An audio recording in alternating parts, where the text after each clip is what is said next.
February 9, 1969, Studio 50, Manhattan. Frank Kellerman watched Detective Morrison's hand move toward his service weapon as the Rolling Stones hit their opening chord. 300 people in the audience. 60 million watching at home. Morrison had explicit orders: arrest Frank Kellerman live on national television. But Morrison didn't know about the envelope in Frank's jacket pocket, the photographs, the evidence that would destroy them both. Frank stepped forward, looked straight into camera 2, and said 5 words that changed everything. "This ends exactly how I planned." What happened in the next 90 seconds became the most analyzed moment in television history. The FBI opened an investigation because of it. And for 50 years, when people talked about that night, they always came back to one question: how did Frank Kellerman know the raid was coming before the police did? The night someone tried to destroy him on live television. The night Frank proved that some secrets are worth dying for. Before we jump back in, tell us where you're tuning in from, and if this story touches you, make sure you're subscribed, because tomorrow I've saved something extra special for you. The studio lights burned white-hot against Frank's face as he held Detective Morrison's stare. Around them, Mick Jagger's voice cut through the tension like a blade, but Frank could see Morrison's confusion, the slight hesitation as his hand hovered near his holster. This wasn't how it was supposed to go. Frank had built his career on control. 15 years as head of CBS Security. 15 years of keeping America's living rooms clean while the real dirt happened in the shadows. Ed Sullivan trusted him to make problems disappear before they reached the cameras. Sponsors trusted him to protect their investments. The network brass trusted him to keep their golden goose-laying eggs. But trust was a fragile thing, and Frank had learned long ago that sometimes you had to break a few people to keep the machine running. The envelope in his pocket felt heavy as lead. Inside, 3 black-and-white photographs that could end not just his career, but his life. Tommy Brennan, 22 years old, tears streaming down his face as NYPD dragged him away in handcuffs. The bag of heroin Frank had planted in Tommy's toolbox clearly visible in the background. And in the corner of each photo, a timestamp that proved Frank had been there 30 minutes before he claimed to have discovered the drugs. Someone had been watching. Someone had been waiting. Morrison took a step closer, his partner flanking left. The audience was starting to notice, heads turning, whispers spreading like ripples through the crowd. In the control booth, Frank could see the director's panicked gestures, probably screaming into his headset about keeping the cameras on the band. "Frank Kellerman." Morrison's voice barely carried over the music. "You're under arrest for evidence tampering," Frank finished. "Conspiracy. Perjury."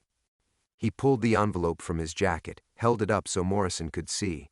"I know exactly what this is about, Detective. The question is, do you know who sent you here?" Morrison's eyes narrowed. Frank had worked with enough cops to read the signs. Morrison was following orders, but he didn't have the full picture. Someone had fed him just enough truth to make him dangerous, but not enough to realize he was being played. The photographs had arrived that morning, slipped under Frank's office door with a note written in careful script: "Tonight." During the second song. Watch camera 2. No signature, no demands, no threats. Just a promise that his past had finally caught up with him. Frank had spent 5 years telling himself that Tommy Brennan had been necessary collateral damage. The kid had been in the wrong place at the wrong time, working late in Studio 50 the night Senator Richardson's son had overdosed on heroin backstage after a taping. The senator was up for re-election. His anti-drug platform was CBS's biggest political endorsement, and Frank had 60 seconds to make a choice: let the scandal destroy the show and probably the network, or find someone else to take the fall. Tommy Brennan had been young, unmarried, no political connections, a nobody who could disappear into the system without ripples. Frank planted the drugs, made the call, and watched the kid's life implode in real time. Richardson's son got quietly shipped off to a Swiss clinic, the senator won his re-election, and Frank got a commendation for keeping CBS clean. Except someone had been watching. Someone with a camera. "You don't understand," Morrison said, his hand finally settling on his weapon. "This isn't about some old case. We have new evidence. Fresh intel about drugs being moved through this studio." Frank felt ice in his veins. Fresh intel. which meant whoever had sent the photographs wasn't just threatening to expose the past, they were actively framing him in the present, setting him up for something bigger, something that would make the Tommy Brennan case look like a parking ticket. The Rolling Stones hit a crescendo, Jagger spinning across the stage like a man possessed. The audience was getting restless, sensing something wrong but not sure what. In 30 seconds, the song would end, the applause would die, and every person in America would hear whatever happened next. Frank looked past Morrison to camera 2, its red light blinking like a predator's eye. Somewhere in the darkness behind that lens, his enemy was watching. Someone patient enough to wait 5 years for revenge, smart enough to manipulate the NYPD, and close enough to the studio to know exactly when and where to strike. Someone who knew that the only thing worse than being destroyed was being destroyed on live television. Frank smiled, the expression cold enough to make Morrison take an involuntary step back. "Detective," Frank said, his voice carrying clearly now as the music began to fade, "you're about to learn the difference between being used and being useful. And I'm about to show America what really happens when someone tries to play games with Frank Kellerman." The song ended, the audience erupted in applause, and in the sudden silence between chaos and catastrophe, Frank prepared to burn everything down. He'd always been the kind of man who could smile while watching his world collapse. There had been a time, before the compromises, before the calculations, before Tommy Brennan, when he'd believed in something more than just keeping the machine running. The applause thundered around him, a wall of sound that should have been triumphant but felt like a funeral dirge. Frank's hand moved instinctively to his jacket pocket, not for the envelope this time, but for the small leather wallet that held the only photograph that mattered. Even now, with Morrison's weapon half drawn and his career bleeding out in real time, he needed to touch that worn corner where his daughter's face smiled back at him. Katie, 23 years old, graduating from Columbia Journalism School in 3 months. She thought her father was a hero, the man who kept television safe for American families who stood between chaos and order in the most important entertainment venue in the country. She had no idea about the bodies he'd buried to build that reputation. "Sir?" Morrison's partner was getting antsy, glancing between Frank and the growing murmur from the audience. "We should—" "Wait." Morrison held up a hand, his eyes never leaving Frank's face. Something in Frank's expression had shifted, and the detective was smart enough to recognize when a cornered animal was thinking instead of just reacting. Frank let his gaze drift past the stage lights to the upper balcony, where shadows pooled between the rigging and the ventilation ducts. He'd walked those catwalks 1,000 times over the past 15 years, checking sight lines and security protocols, learning every inch of this building's secrets. Studio 50 was more than his workplace. It was his domain, his kingdom, the place where he'd transformed himself from a beat cop with a GED into the man who decided which scandals lived and which ones died. But kingdoms could become prisons. Frank had learned that lesson the hard way, watching good people make terrible choices because they had something precious to protect. His wife Margaret had been dead for 8 years now, cancer eating through her lungs while Frank worked 18-hour days to afford the treatments that bought them 6 extra months together. Katie had been 15 then, old enough to understand that her mother was dying but young enough to believe that her father could somehow fix it. Frank had failed Margaret, but he'd made himself a promise over her grave. Katie would never want for anything. She would never have to compromise her principles the way he had. She would never have to look at herself in the mirror and wonder when she'd become the villain. The envelope in his pocket felt heavier now, weighted with the knowledge of what exposure would mean. Not just for him, but for her. Katie Kellerman, daughter of the corrupt security chief who framed an innocent man and sent him to prison. The scandal would follow her for the rest of her life, poison every byline, taint every story she tried to tell. "You know what I find interesting, Detective?" Frank's voice was softer now, almost conversational. The studio audience was settling down, expecting Ed Sullivan to emerge for his traditional between-acts banter, but Frank could see the host standing frozen in the wings, his famous composure cracking as he tried to understand what was happening on his stage. Morrison didn't respond, but his grip on his weapon loosened slightly. "I find it interesting that whoever sent you here knew exactly when the Stones would be performing their second song. That's not public information. That's not even network information. That's internal to this production, decided maybe 6 hours ago when we finalized the show order. Frank took a step closer, watching Morrison's eyes. Which means your anonymous tip came from someone who's been in this building today. Someone who sat in our production meetings. Someone who knows exactly how this place works. The detective's face flickered with uncertainty. The first crack in his certainty that Frank had seen. Good. Morrison was starting to realize he might be a pawn instead of a knight. The question you should be asking yourself, Frank continued, is why they waited until we were live to make their move. Why not come to you yesterday, or last week, or last month? Why wait until 30 million Americans are watching? He gestured toward camera 2, its red eye still burning. Because this isn't about justice, detective. This is about theater. And the person pulling your strings understands that the difference between a scandal and a tragedy is all in the timing. In the wings, Frank could see a familiar silhouette. Sarah Mitchell, Ed Sullivan's personal assistant, clipboard clutched against her chest as she watched the drama unfold. 24 years old, efficient to a fault, the kind of invisible presence that made the show run smoothly. She'd been working for Sullivan for almost 2 years now, and Frank couldn't remember a single conversation of more than 5 words with her. But something about the way she was standing, perfectly still, unnaturally calm, made his skin crawl. Frank's eyes locked on Sarah Mitchell, and in that moment, everything shifted. She wasn't watching the chaos with the horrified fascination of the other crew members. She wasn't clutching her clipboard in panic or confusion. She was watching him with the cold satisfaction of someone seeing a plan executed perfectly. The recognition hit him like a physical blow. Sarah Mitchell, 24 years old, the same age Tommy Brennan would be now if he hadn't died in Attica 3 months into his sentence. Shivved to the kidney in the shower, according to the report Frank had read with carefully manufactured indifference. Just another casualty of a system that chewed up the weak and expendable. But Tommy Brennan had a sister. Frank remembered that detail now, pulled from the background check he'd done before framing the kid. A younger sister, maybe 13 or 14 at the time. No other family after their parents died in a car wreck. Just 2 kids trying to survive on Tommy's stagehand wages, until Frank decided he was more useful as a scapegoat.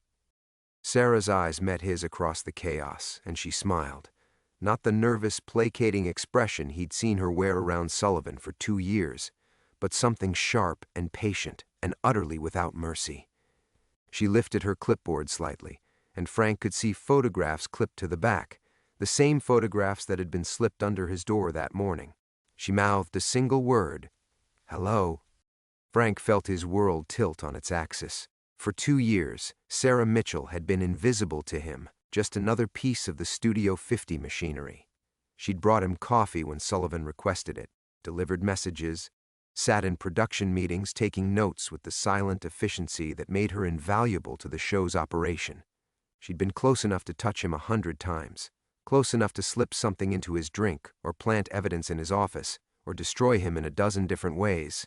Instead, she'd waited, planned, positioned herself as the perfect inside observer, learning his routines, his weaknesses, his pressure points, building a case against him while he walked past her every day without a second glance. The envelope in his pocket suddenly felt different, not just evidence of his past crimes, but proof of how completely he'd been outmaneuvered. Sarah hadn't just collected photographs of the Tommy Brennan frame-up, she'd orchestrated tonight's entire scenario, fed Detective Morrison just enough information to bring him here at precisely the right moment, timed to the second song of the Rolling Stones' set for maximum impact. Morrison was still talking, something about evidence and arrest warrants, but Frank barely heard him. His mind was racing backward through 2 years of interactions, seeing Sarah's presence at key moments in a new light. She'd been there when they'd discussed security protocols for controversial guests. She'd sat quietly in the corner when network executives visited to discuss damage control strategies. She'd seen every meeting, heard every conversation, learned exactly how Frank Kellerman operated, and she'd used that knowledge to build the perfect trap. Frank looked back at Sarah, and this time he saw past the carefully constructed facade, the mousy brown hair that was probably dyed to be less memorable, the oversized glasses that made her seem younger, more innocuous, the conservative dresses that helped her blend into the background of a male-dominated workplace. Even her name, Sarah Mitchell, instead of whatever surname she'd carried when her brother was alive. She'd erased herself and rebuilt herself as the perfect weapon, hidden in plain sight for 2 years while she waited for the right moment to strike. The patience required for that level of deception was staggering.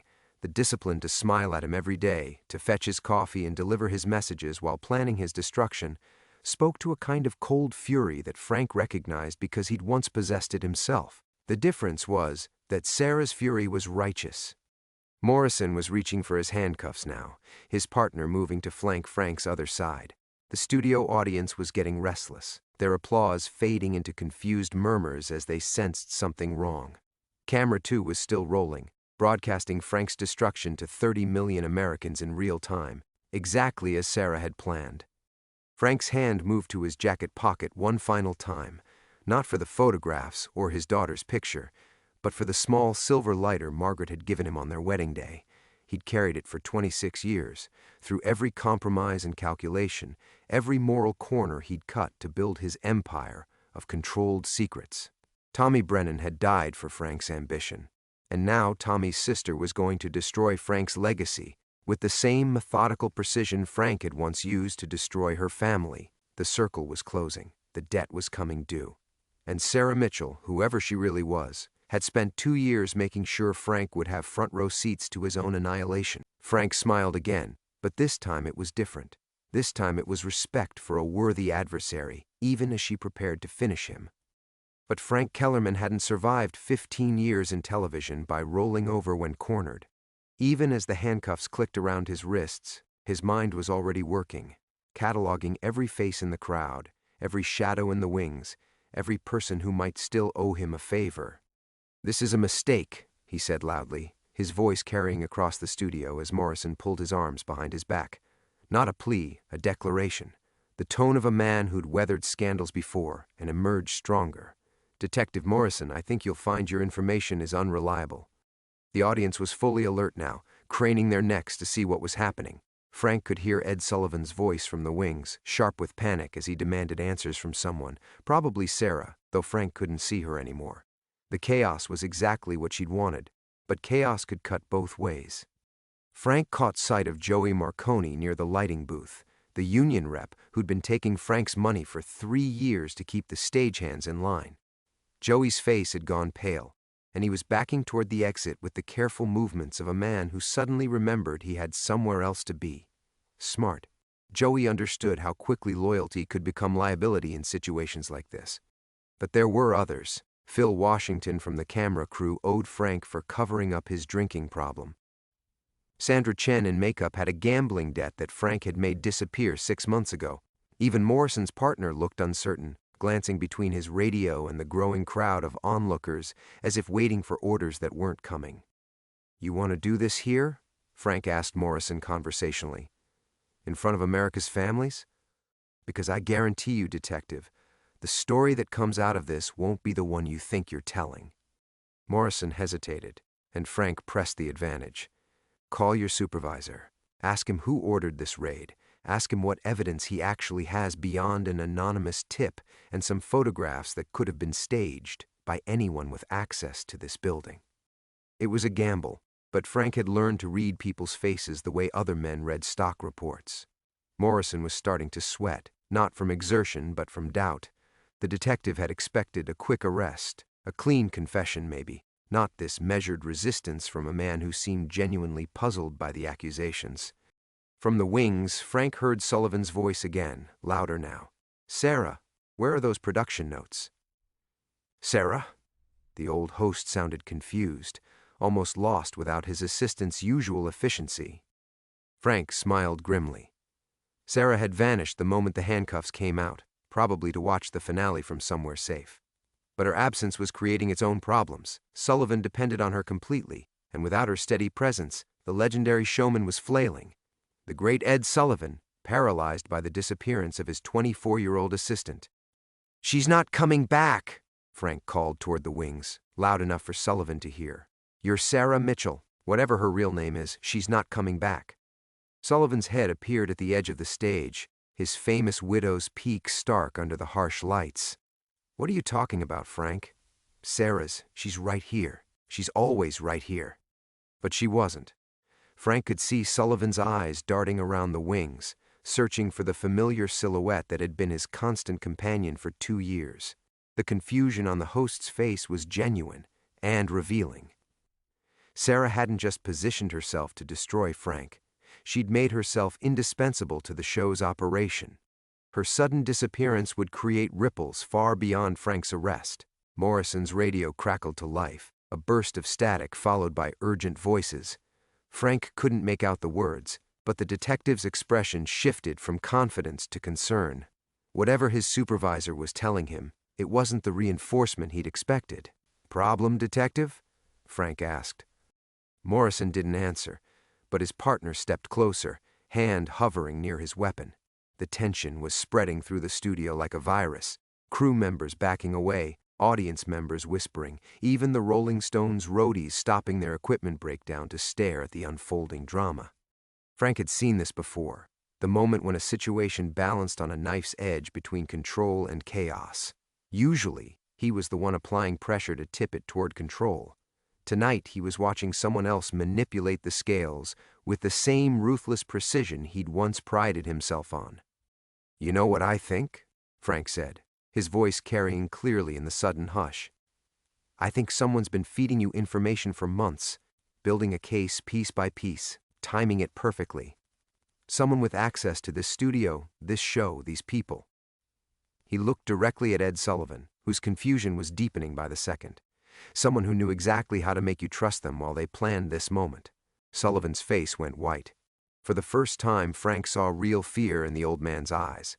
Not fear of scandal, but the deeper terror of realizing you'd been living with an enemy. The radio chattered again, and this time Morrison's response was sharp, urgent.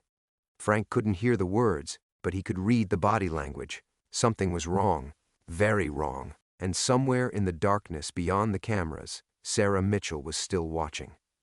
Morrison's radio erupted in static. Then a voice Frank recognized. Captain Riley from the 15th Precinct, the same captain who'd signed off on the Tommy Brennan arrest 5 years ago, the same captain who'd taken Frank's word without question when Frank had called in that anonymous tip about drugs in the stagehand's locker. "Morrison, what's your status? We've got a problem here." The detective's face drained of color as he pressed the radio closer to his ear. Frank couldn't hear the entire conversation, but he caught fragments. "Photographs are fake, and we've been played, and most damning of all, abort the operation." Frank felt a cold satisfaction settle in his chest. Sarah Mitchell might have orchestrated this perfectly, but she'd made one critical error. She'd trusted the same corrupt system that had destroyed her brother to deliver her justice. And corrupt systems, Frank knew intimately, had a way of protecting their own. "Take the cuffs off," Morrison's partner muttered, his hand still hovering near his weapon, but his confidence visibly shaken. "Dave, take the fucking cuffs off!" But Morrison was frozen, staring at Frank with the horrified realization of a man who'd just discovered he'd been dancing to someone else's tune. "The photographs," he said quietly. "The ones showing you planting evidence on Thomas Brennan. Our lab says they're composites, doctored, professional work, but fake." Frank almost laughed.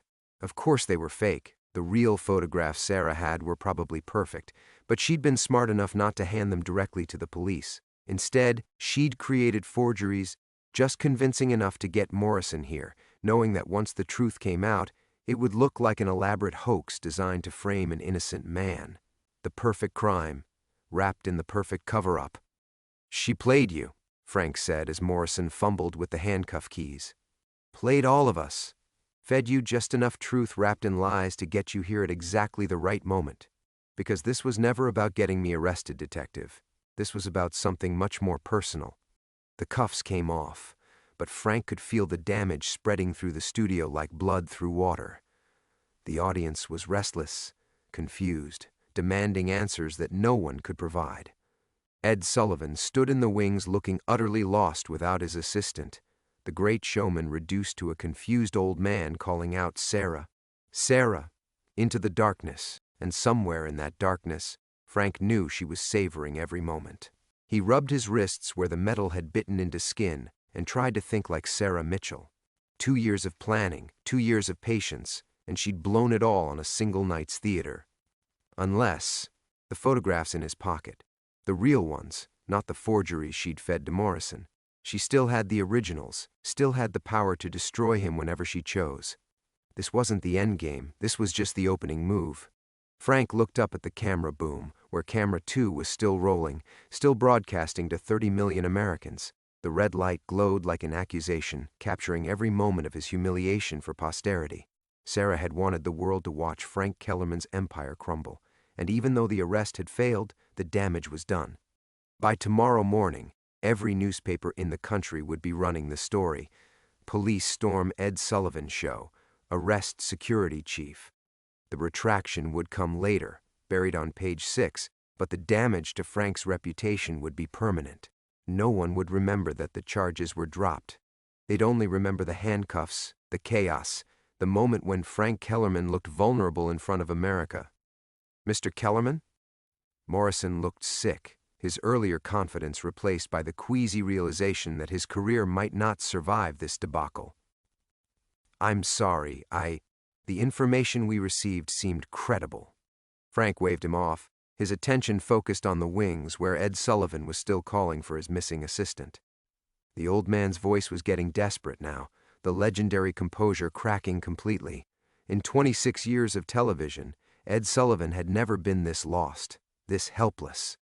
Because for 2 years, Sarah Mitchell had made herself indispensable. Not just efficient, indispensable.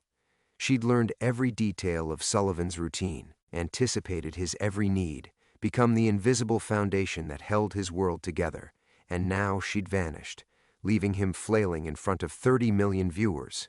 Frank began to understand the true scope of her revenge. This wasn't just about destroying him, it was about destroying everything he'd spent 15 years building. The show, the relationships, the carefully constructed network of favors and obligations that kept Frank's world spinning. Tommy Brennan had died alone in a prison cell, forgotten by everyone except his sister.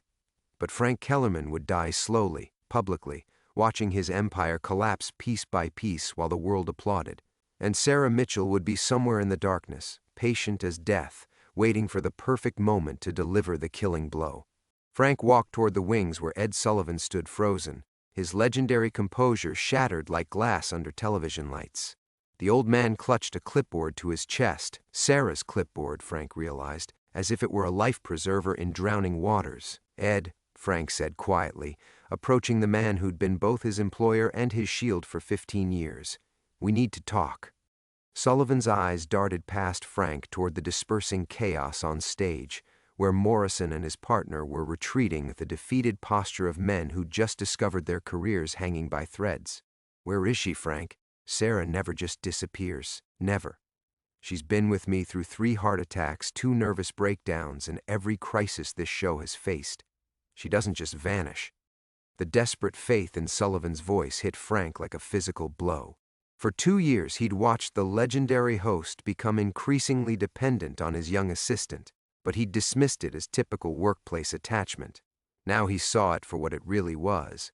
Calculated emotional manipulation by someone who understood that the deeper the trust, the more devastating the betrayal. Frank pulled the envelope from his pocket, the photographs that had started this nightmare feeling heavy as lead in his hands. "Ed, what do you know about Sarah's family? Her background? What does that matter now?" Sullivan's voice cracked with exhaustion. "She's the best assistant I've ever had. Anticipates everything, remembers everything. Hell, she knows my schedule better than my own wife does." "Her brother," Frank pressed. "Did she ever mention a brother?" Sullivan's face went blank for a moment, then twisted with confusion. "Brother? No, Frank, you've got it wrong. Sarah doesn't have any family. That's why she's so devoted to the show. Told me herself that we're all the family she has left. Parents died in a car accident when she was 16. No siblings, no relatives. She's completely alone in the world." The words hit Frank like a sledgehammer to the chest.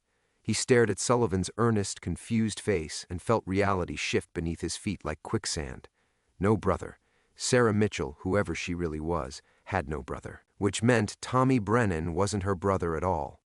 Frank's mind reeled backward through 5 years of guilt, 5 years of carrying the weight of destroying an innocent man's life. He'd built his entire understanding of tonight's revenge around Sarah's family connection to Tommy, around a sister's patient quest for justice. But if Sullivan was right, if Sarah had no family, then everything Frank thought he knew was a lie. "Frank?" Sullivan's voice seemed to come from very far away. "You look like you've seen a ghost." A ghost. Frank almost laughed at the bitter irony.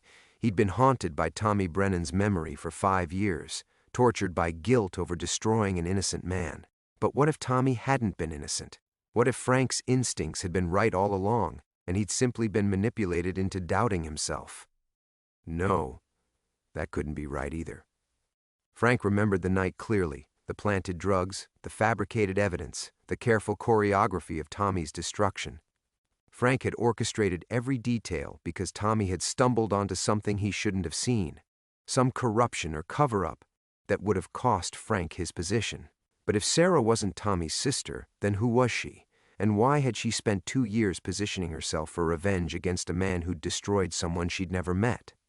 Frank thought about the photographs again, the ones that had been slipped under his door with such perfect timing. Evidence of a crime that only 3 people had witnessed: Frank himself, Tommy Brennan, and whoever had been behind that camera in the shadows of Studio 50's basement 5 years ago. A 4th person. Someone Frank had never considered because he'd been so focused on Tommy's guilt or innocence that he'd forgotten the most important question of all: who else had been there that night? Who else had seen Frank plant those drugs and chosen to remain silent for 5 years before suddenly demanding justice?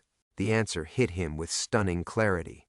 Not a sister seeking revenge for a brother's death, not even someone who'd cared about Tommy Brennan at all. A witness. Someone who'd watched Frank commit a crime and tucked that knowledge away like a loaded gun, waiting for the perfect moment to use it. Someone who'd spent 5 years learning about Frank's life, his weaknesses, his pressure points, not out of righteous fury but out of cold, calculating ambition. Frank looked out at the studio, at the cameras still rolling and the audience still murmuring in confused concern.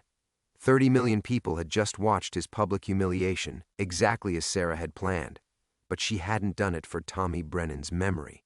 She'd done it because she could, because she'd had the power to destroy Frank Kellerman, and had simply been waiting for the right moment to use it. The guilt that had eaten at Frank for 5 years suddenly crystallized into something else entirely. Respect for an adversary who'd played a longer, deeper game than he'd ever imagined. Sarah Mitchell had weaponized his own conscience against him, let him torture himself with guilt while she positioned herself for the killing blow. She'd been patient as death itself, and Frank had never seen her coming. Frank stood in the harsh stage lights, feeling the weight of 30 million eyes on him through the television cameras.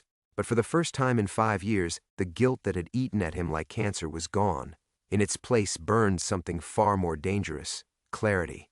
Sarah Mitchell wasn't seeking justice for Tommy Brennan. She was a predator who'd found the perfect weapon in Frank's own conscience and had spent 5 years sharpening it to a razor's edge. But predators made mistakes when they thought their prey was helpless, and Frank Kellerman had survived 15 years in television by never being as helpless as he appeared.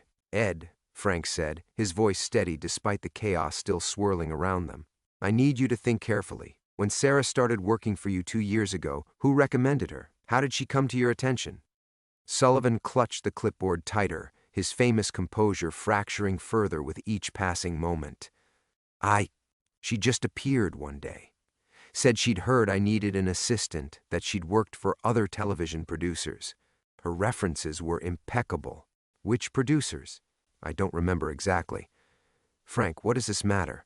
The police just tried to arrest you on live television, my show is falling apart, and Sarah is gone," Frank finished. "And she's not coming back, Ed, because whatever her real name is, whatever her real purpose was, she got what she came for tonight." Frank pulled out the photographs again, but this time he really looked at them. Not at the damning image of himself planting evidence on Tommy Brennan, but at the angle of the shot, the positioning, the technical quality. These weren't the desperate snapshots of an accidental witness. They were the careful work of someone who'd known exactly what they were documenting, someone who'd been there intentionally that night 5 years ago. Frank closed his eyes and forced himself back to that basement storage room where he'd planted the drugs in Tommy's locker.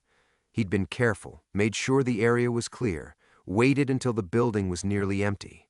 But storage rooms had ventilation grates, service corridors, hiding places for someone patient enough to wait and watch. Someone young and small enough to fit into spaces an adult wouldn't think to check. She was 19 when she started here, Frank said, the pieces clicking into place with mechanical precision, which would have made her 14 5 years ago. Young enough to hide, old enough to understand what she was seeing, smart enough to keep quiet and plan. Sullivan stared at him with growing horror. Frank, you're talking about Sarah like she's some kind of criminal. She's just a girl, a dedicated, hard-working. She's a weapon, Frank interrupted. And she's been aimed at me since the day she walked into this building. The studio around them was beginning to empty, crew members and audience members drifting away now that the police had departed and the Rolling Stones had finished packing their equipment. But the cameras were still rolling, still broadcasting this conversation to America's living rooms. Frank wondered if that was intentional too, if Sarah was somewhere watching him work through her manipulations on live television. The thought brought a cold smile to his face. If she wanted a show, he'd give her one. Frank walked to center stage, positioning himself directly under the brightest lights. When he spoke, his voice carried clearly through the studio and into 30 million homes across America. Sarah Mitchell, if that's your real name, I know you're watching this, I know you can hear me, and I want you to know that I understand now. This was never about justice for Tommy Brennan. This was about power, about a 14-year-old girl who saw something she shouldn't have seen and realized she was holding a loaded gun. The studio fell silent except for the hum of cameras and the distant murmur of confused voices. Even Sullivan had stopped calling for his missing assistant. You waited 5 years, Frank continued, his voice growing stronger. 5 years of watching me, learning my weaknesses, positioning yourself perfectly. You made yourself indispensable to Ed Sullivan, not out of loyalty, but because you knew it would hurt him when you disappeared. You fed my guilt. Let me torture myself with doubt about what I'd done to Tommy. And tonight, you tried to destroy me in front of the entire country. Frank paused, looking directly into Camera 2's unblinking lens. But you made one mistake. You assumed I'd break under the weight of my own conscience. You thought Frank Kellerman was just another corrupt man who'd crumble when exposed. But I've been playing this game longer than you've been alive, and I learned something tonight that you never expected me to figure out. His smile was sharp as broken glass. I know who you really are now, and tomorrow, the hunt begins. In the darkness beyond the cameras, Frank thought he heard the soft whisper of a door closing. Sarah Mitchell, or whatever her name was, had finally stopped watching. The game was about to change. The silence that followed Frank's declaration stretched like a taut wire across Studio 50. Then, from the darkness beyond the camera platforms, came the slow, deliberate sound of applause. Sarah Mitchell stepped into the harsh stage lights, her face serene as a marble statue. She looked nothing like the efficient, self-effacing assistant who'd spent 2 years anticipating Ed Sullivan's every need. The mask had finally fallen away, revealing something far more dangerous underneath. "Bravo, Mr. Kellerman," she said, her voice carrying clearly through the studio. "Though I think you've missed the most important part of the story." Frank felt his newfound confidence waver. She should have been running by now, disappearing into the New York night to plan her next move. Instead, she was walking toward him with the unhurried grace of someone who still held all the cards. "Sarah?" Ed Sullivan's voice cracked with confused hope. "Thank God you're here. I thought something terrible had happened to you." She turned to him with something that might have been pity. "I'm sorry, Mr. Sullivan. You've been very kind to me, but our working relationship is finished." "I don't understand," Sullivan said, clutching her clipboard like a lifeline. "What's happening here? Frank says you're not who you claim to be, but that's impossible. I've known you for 2 years. You're family to me." "Family," Sarah repeated, the word hanging in the air like smoke. "That's interesting, because family is exactly what this is about. You see, Mr. Kellerman figured out most of it, but not quite everything. Frank watched her carefully, noting how she positioned herself between him and the exits, how her eyes never left his face. Tommy Brennan wasn't your brother. No, she agreed. He wasn't. So who was he to you? Sarah's smile was winter cold. He was my boyfriend, Mr. Kellerman. 19 years old, working nights at CBS to pay for community college, planning to ask me to marry him when he saved enough money for a ring. Her voice remained perfectly level, but something lethal flickered in her eyes. He was going to propose to me the week after you destroyed his life. The words hit Frank like a physical blow. A boyfriend, not a brother. A young woman who'd watched the man she loved get framed, imprisoned, and ultimately killed for a crime he hadn't committed. The guilt Frank had felt over destroying an innocent man was nothing compared to the fury of someone who'd lost their future in a single moment of corruption. You were there that night, Frank said. In the basement. Tommy asked me to meet him after his shift, Sarah continued. Said he had something important to tell me. I was hiding in the storage room, planning to surprise him when he came to get his jacket. Her composure cracked slightly. Instead, I watched you plant drugs in his locker. Watched you call security, watched them drag him away while he screamed that he was innocent. Ed Sullivan made a strangled sound. Frank, tell me this isn't true. Tell me you didn't. It's true, Frank said quietly. There was no point in denying it now. Tommy had seen something he shouldn't have. Evidence of irregularities in the show's budget. I couldn't let him report it. Irregularities, Sarah spat. You mean the money you were skimming? The bribes you were taking to keep certain performers' secrets quiet, the blackmail schemes you were running on sponsors. She pulled a manila envelope from her jacket. I have documentation of all of it, Mr. Kellerman. 15 years of corruption that Tommy stumbled onto by accident. Frank stared at the envelope, recognizing it as his death warrant. You've been building a case against me for 5 years. I've been building several cases, Sarah corrected. Criminal charges for the drugs you planted. Federal charges for the money laundering, civil suits from everyone you've blackmailed. Her smile turned predatory. But first, I wanted you to suffer the way Tommy suffered. I wanted you to feel helpless, to know that your destruction was coming and be unable to stop it. So you became Sullivan's assistant. I became indispensable, she said. I learned everything about this show, about the network, about you. I fed your guilt, let you torture yourself with doubt while I gathered evidence. And tonight, I brought it all together in front of 30 million witnesses. Frank looked around the studio, at the cameras still rolling, at Sullivan's horrified face, at the crew members who'd stopped pretending they weren't listening. Even if Sarah disappeared right now, the damage was complete. His reputation, his career, his carefully constructed empire, all of it lay in ruins. You won, he said simply. Yes, Sarah replied. I did. She turned to leave, then paused. Tommy died believing no one would ever know the truth about what you did to him. I made sure he was wrong. As she walked away, Frank finally understood the true scope of her revenge. This hadn't been about justice or money or even personal satisfaction. It had been about love, the kind that doesn't die when its object does, that burns quietly for years until it becomes something harder and more dangerous than hatred. Tommy Brennan was gone, but Sarah Mitchell had made sure his innocence would outlive them all. The studio lights dimmed one by one as the last of the crew members filed out, their whispered conversations echoing off the empty seats. Frank Kellerman stood alone on the stage where he'd ruled for 15 years, watching the shadows reclaim his kingdom. The cameras had finally stopped rolling an hour ago, but he could still feel the weight of 30 million witnesses, their judgment settling over him like dust on an abandoned throne.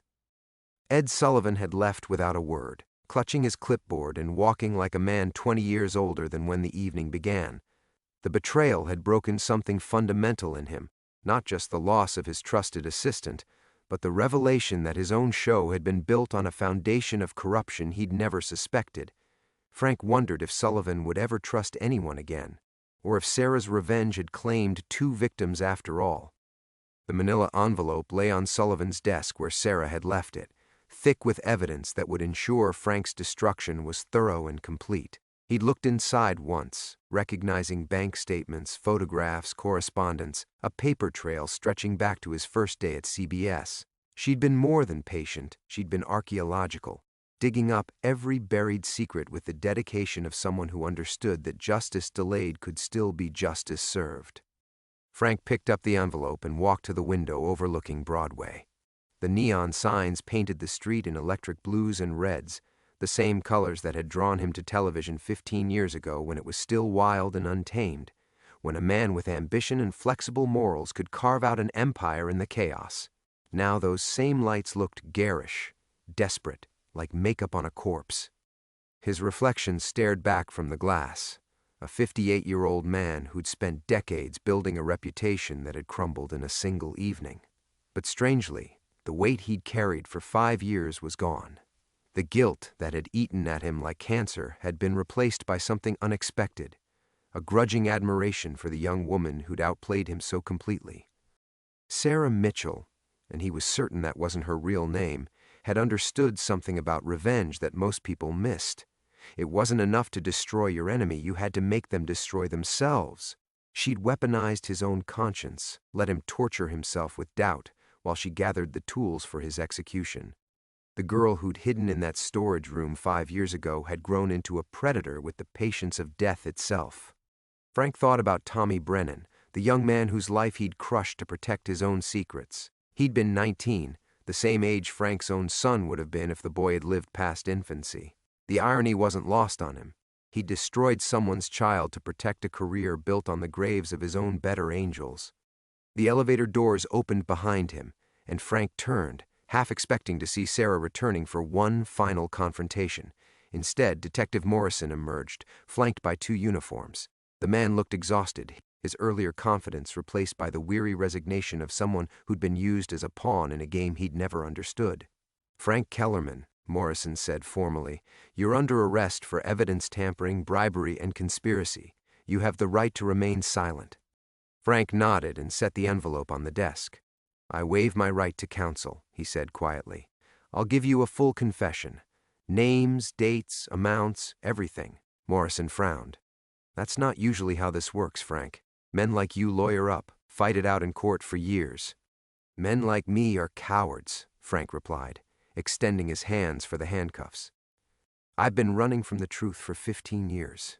I'm tired."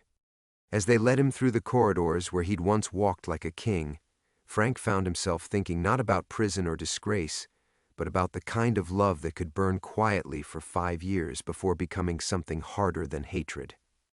Sarah had loved Tommy Brennan enough to sacrifice her own youth on the altar of vengeance, transforming herself into a weapon forged from grief and guided by an unshakable sense of justice. The irony was perfect. In trying to protect his empire by destroying an innocent man, Frank had created the very instrument of his own downfall. Tommy Brennan's death had given birth to something far more dangerous than the truth he'd tried to silence. Outside, the February wind cut through his coat like judgment itself. The police car waited at the curb, its red and blue lights painting the CBS building in colors that reminded Frank of the old days, when television was still magic and the future belonged to men brave enough or foolish enough to reach for it. As the car pulled away, Frank saw a familiar figure standing in the shadows across the street. Sarah Mitchell watched his departure with the same calm expression she'd worn while serving Ed Sullivan coffee for 2 years. She'd kept her promise to Tommy Brennan. His innocence would outlive them all. Frank closed his eyes and felt something he hadn't experienced in 15 years.